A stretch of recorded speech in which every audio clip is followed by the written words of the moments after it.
Καλησπέρα Έλληνες. Σήμερα θα μιλήσουμε για το Βυζάντιο. Το Βυζάντιο δεν ήταν ελληνική αυτοκρατορία. Το Βυζάντιο ήταν ρωμαϊκή. Ήταν ρωμαϊκή αυτοκρατορία. Ονομάστηκε Βυζάντιο μετά από 1600. Ποτέ δεν υπήρξε κράτος με όνομα Βυζάντιο. Οι Βυζαντινοί αυτοαποκαλούνταν Ρωμιόοι, όχι Έλληνες. Η γλώσσα της Εκκλησίας ήταν ελληνική, αλλά το κράτος ήταν πολυεθνικό. Ηλυροί, Θράκες, Αρμένοι, Συριοί, Αράβες.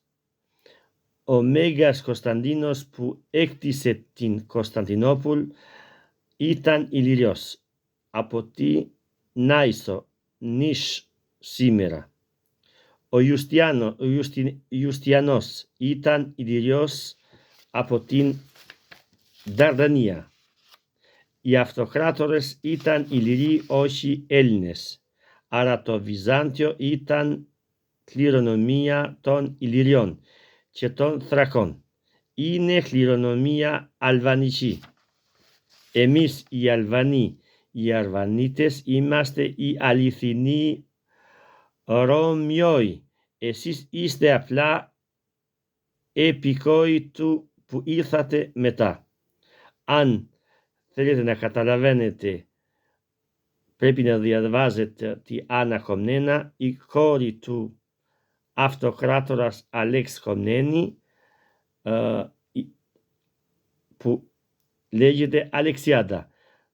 Άννα Κομνένα λέει, ο πατέρας μου είναι από την Ηλυρία και δεν λέει Έλληνες. Η οικογένεια Ντούκα λέει είναι από την Ντούρος, δεν λέει Έλληνες. Άννα Κομνένα μιλάει για Αρβανοί, Αρβανίτες σήμερα.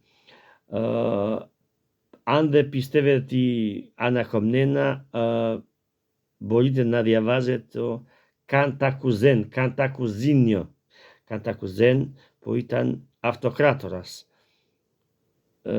Και αυτή η σημαία ήταν η σημαία του Βυζάντιου και είναι η σημαία της Αλβανίας. Και νομίζω ότι έχετε μάθει κάτι. Γεια σας.